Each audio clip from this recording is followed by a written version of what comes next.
বন্যা দুর্গত বাংলাদেশিদের নিয়ে ভারতীয় গণমাধ্যমে হাসি ঠাট্টা। আমরা বাঁধের মুখ খুলিনি, একা একা খুলে গেছে বলল ভারত। জানাবো দলের 4 জন ছাড়া কারো কথাই শুনতেন না হাসিনা। এদিকে পানির নিচে ঢাকা চট্টগ্রাম মহাসড়ক, দীর্ঘ যানজট। এবং সর্বশেষ জানাবো শেখ হাসিনাকে ভারত থেকে ফেরানো যে কারণে কঠিন। এতক্ষণ শুনলেন সংবাদ শিরোনাম, এবারে বিস্তারিত। বন্যা দুর্গত বাংলাদেশিদের নিয়ে ভারতীয় গণমাধ্যমে হাসি ঠাট্টা। টানা বৃষ্টি ও ভারত বাঁধ খুলে দেওয়ায় সুনামগঞ্জ, মৌলভীবাজার, হবিগঞ্জ, ফেনী, চট্টগ্রাম, নোয়াখালী, কুমিল্লা ও খাগড়াছড়িতে স্মরণকালের সবচেয়ে ভয়াবহ বন্যা দেখা দিয়েছে। এসব জেলার লাখ লাখ মানুষের বাড়িঘর, ফসলি জমি বন্যার পানিতে তলিয়ে গেছে।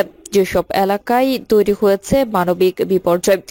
ভয়াবহ এই বন্যায় বাংলাদেশের মানুষরা ছাড়াও দুর্গতিতে পড়েছেন ভারতের ত্রিপুরা রাজ্যের সাধারণ মানুষ। কিন্তু এসবের মধ্যেই বাংলাদেশি বন্যা দুর্গতদের নিয়ে নির্লজ্জ হাস্যরস করেছে ভারতীয় সংবাদ মাধ্যম জি24 ঘণ্টা।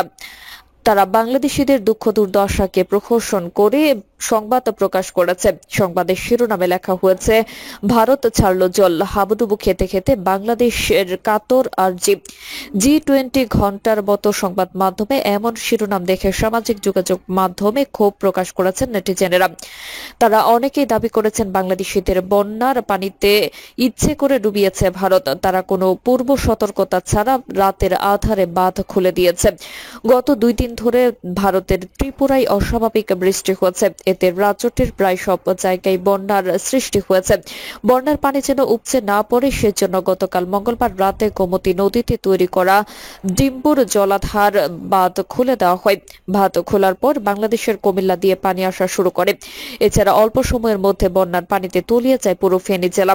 বন্যার কারণে ফেনীর সঙ্গে দেশ কার্যত বিচ্ছিন্ন হয়ে পড়েছে। সেখানে বন্ধ আছে সড়ক যোগাযোগ ও বিদ্যুৎ সরবরাহ ব্যবস্থা। অপরদিকে ভালো অবস্থায় নেই ত্রিপুরাও। 1993 সালের পর প্রথমবারের মতো ত্রিপুরার ডম্বুর জলবিদ্যুৎ প্রকল্পের বাঁধ খুলে দিয়েছে কর্তৃপক্ষ। রাজ্যের সাম্প্রতিক ইতিহাসে এটিকে উল্লেখযোগ্য ঘটনা হিসেবে অবহিত করেছে। ত্রিপুরায় 4টি নদীর পানি বিপদ সীমার উপর দিয়ে প্রবাহিত হচ্ছে। সেখানে গত 24 ঘণ্টায় সাধারণের তুলনায় 1200 গুণ বৃষ্টিপাত হয়েছে। এতে করে বিপাকে পড়েছেন পুরো রাজ্যের মানুষ। বাঁধের মুখ খুলিনি, একা একা খুলে গেছে বলল ভারত। বাংলাদেশের পূর্ব সীমান্তবর্তী অঞ্চলে ভারত কোনো বাঁধের মুখ খুলে দেয়নি। অতিরিক্ত পানির চাপে সেটি একা একাই খুলে গেছে বলে দাবি করেছেন ভারতীয় পররাষ্ট্র মন্ত্রণালয়। বৃহস্পতিবার সকালে এক বিবৃতিতে একথা জানিয়েছে নয়াদিল্লি। বিবৃতিতে বলা হয়েছে, আমরা বাংলাদেশে উদ্বেগ প্রকাশ করতে দেখেছি যে ত্রিপুরায় গোমতী নদীর উজানে ডম্বুর বাঁধ খুলে দেওয়ায় বাংলাদেশের পূর্ব সীমান্তের জেলাগুলোতে বর্তমান বন্যা পরিস্থিতির সৃষ্টি হয়েছে। বাস্তবে এটি সঠিক নয়।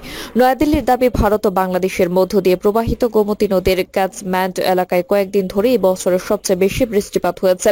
বাংলাদেশের বন্যা মূলত বাঁধের নিচের দিকে এই বৃহৎ ক্যাচমেন্টের পানির কারণে। বিবৃতিতে বলা হয়েছে, ডম্বুর বাঁধটির সীমান্ত থেকে বেশ দূরে বাংলাদেশের 120 কিলোমিটারেরও বেশি উজানে অবস্থিত। এটি একটি কম উচ্চতার বাঁধ যা বিদ্যুৎ উৎপাদন করে ভারতীয় গ্রিডে সরবরাহ করে এবং সেখান থেকে বাংলাদেশও 40 মেগাওয়াট বিদ্যুৎ পায়। ভারতীয় পররাষ্ট্র মন্ত্রণালয় বলছে, প্রায় 120 কিলোমিটার নদীপথে আমাদের অমরপুর, সোনামুড়া এবং সোনামুড়া 2-এ 3টি জলস্তর সহ পর্যবেক্ষণ সাইট রয়েছে। গত 21 আগস্ট থেকে সমগ্র ত্রিপুরা এবং পার্শ্ববর্তী বাংলাদেশের জেলাগুলোতে ভারী বর্ষণ অব্যাহত রয়েছে। এর ফলে অতিরিক্ত পানি প্রবাহের কারণে স্বয়ংক্রিয় রিলিজ পরিলক্ষিত হয়েছে। বিবৃতিতে উল্লেখ করা হয়েছে, ভারত ও বাংলাদেশের মধ্যকার অভিন্ন নদীগুলোতে বন্যা একটি যৌথ সমস্যা যা উভয় পক্ষের জনগণের জন্যই দুর্ভোগ সৃষ্টি করে। এটি সমাধানের জন্য ঘনিষ্ঠভাবে পারস্পরিক সহযোগিতা প্রয়োজন। যেহেতু দুই দেশে 54টি আন্তঃসীমান্ত নদী রয়েছে, তাই নদীগুলো পানি সহযোগিতা আমাদের দ্বিপাক্ষিক সম্পৃক্ততার একটি গুরুত্বপূর্ণ অংশ। আমরা দ্বিপাক্ষিক পরামর্শ, প্রযুক্তিগত আলোচনার মাধ্যমে পানি সম্পদ এবং নদীর পানি ব্যবস্থাপনার সমস্যা ও পারস্পরিক উদ্বেগ সমাধানে প্রতিশ্রুতিবদ্ধ। দলের 4 জন ছাড়া কারো কথা শুনতেন না হাসিনা। দলের 4 জন ছাড়া অন্য কারো কথা গ্রাহ্য করতেন না বাংলাদেশের সাবেক প্রধানমন্ত্রী শেখ হাসিনা। ভারতীয় গণমাধ্যম ইন্ডিয়ান এক্সপ্রেসকে দেওয়া সাক্ষাৎকারে এমন অভিযোগই করেছেন আওয়ামী লীগের শীর্ষ পর্যায়ের কয়েকজন নেতা। তারা বলেছেন, শেখ হাসিনার এমন নীতির কারণে তাদের দল আজ জনবিচ্ছিন্ন এবং ধ্বংসের পথে রয়েছে। নাম প্রকাশে অনিচ্ছুক এক নেতা গণমাধ্যমটিকে বলেছেন, আপা শেখ হাসিনা আমাদের কথা শোনা বন্ধ করে দিয়েছিলেন। এক্ষেত্রে তিনি আওয়ামী লীগের অভ্যন্তরীণ একটি গ্রুপের কথা জানান। গ্রুপটির নাম দ্য গ্যাং অব 4। আওয়ামী লীগের ওই নেতা বলেছেন, এই 4 জনের বাইরে কারো কোনো পরামর্শই কানে তুলতেন না হাসিনা। এই 4 জনের বাইরে কারো কোনো পরামর্শই কানে তুলতেন না হাসিনা। গ্যাং 4 এর সদস্যরা হচ্ছেন হাসিনার ছেলে সজীব ওয়াজেদ জয়, বিনিয়োগ উপদেষ্টা সালমান এফ রহমান, আওয়ামী লীগের সাধারণ সম্পাদক ওবায়দুল কাদের এবং তৎকালীন স্বরাষ্ট্রমন্ত্রী আসাদুজ্জামান খান কামাল। এই গ্যাং অব 4 এর সদস্যরাই আওয়ামী লীগকে পতনের দিকে ঠেলে দিয়েছে বলে অভিযোগ ওই নেতার। তিনি আরো বলেছেন, শেখ হাসিনা এই ব্যক্তিদের অন্ধের মতো বিশ্বাস করতেন, যার ফলে তিনি তার অতীত রাজনৈতিক গৌরব হারিয়ে আজ পালিয়ে বেড়াচ্ছেন। পানির নিচে ঢাকা চট্টগ্রাম মহাসড়ক, দীর্ঘ যানজট।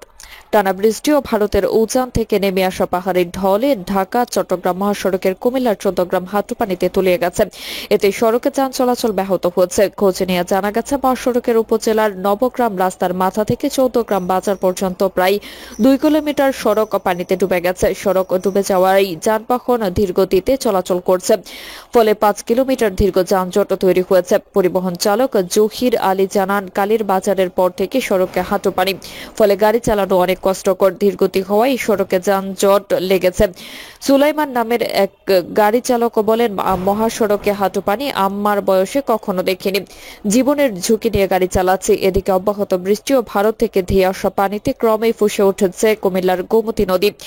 ইতিমধ্যে প্রায় 4,000 হেক্টর এলাকার ফসলি জমি পানিতে তলিয়ে গেছে। বৃষ্টি ও ঢলের পানি ক্রমাগতভাবে বাড়ছে।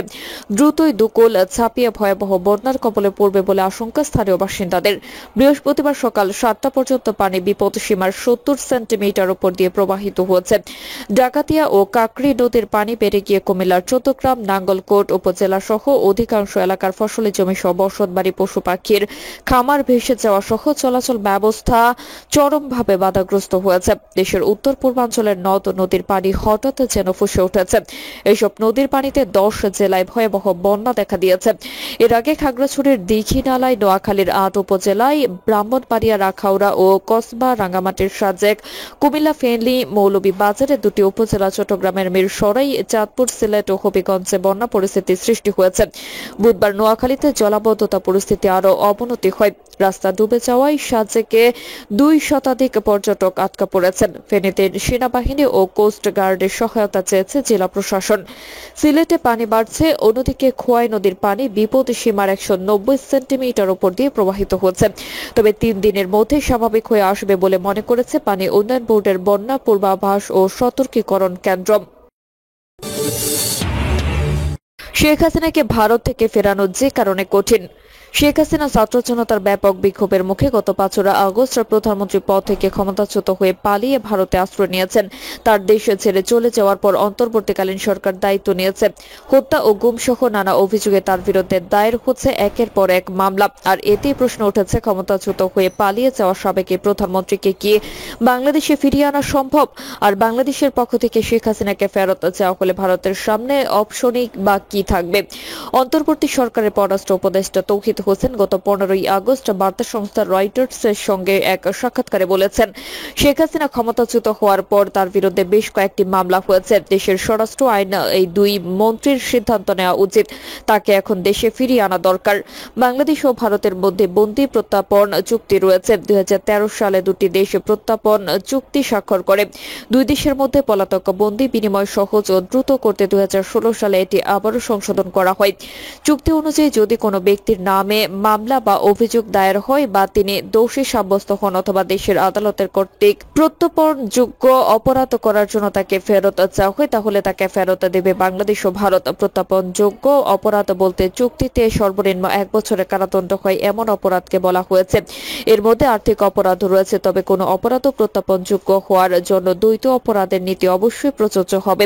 এর মানে হলো কৃত অপরাধটি অবশ্যই 2 দেশের শাস্তিযোগ্য হতে হবে। এছাড়া প্রত্যর্পণযোগ্য প্রত্যাপনযোগ্য অপরাধের চেষ্টা, সহায়তা, প্ররোচনা বা অংশগ্রহণ করলেও এই অপরাধের সহযোগী হিসেবে ওই ব্যক্তিকে ফেরত দিতে হবে। প্রত্যর্পণ চুক্তির আওতায় শেখ হাসিনাকে ভারত থেকে দেশে ফেরানো যে কারণে কঠিন, এ বিষয়ে একটি প্রতিবেদন প্রকাশ করেছে বিবিসি। প্রতিবেদনে বলা হয়েছে, ভারত ও বাংলাদেশের মধ্যে প্রত্যর্পণযোগ্য অপরাধের মামলায় অভিযুক্ত বা ফেরার আসামি ও বন্দীদের একে অপরের কাছে হস্তান্তরের জন্য একটি চুক্তি আছে সেই 2013 সাল থেকেই। কিন্তু বর্তমানে ভারতে অবস্থানরত বাংলাদেশের সাবেক প্রধানমন্ত্রী শেখ হাসিনার বিরুদ্ধে নিজ দেশে একের পর এক মামলা হলেও এই চুক্তির আওতায় তাকে ফেরানো যাবে সেই সম্ভাবনা কার্যত নেই বলেই মনে করেছেন দিল্লির পর্যবেক্ষক ও বিশেষজ্ঞরা। প্রিয় দর্শক, এই ছিল এখনকার সর্বশেষ সংবাদ। আপডেট সব সংবাদ পেতে চ্যানেলটি সাবস্ক্রাইব করে বেল আইকনটি ক্লিক করে রাখুন।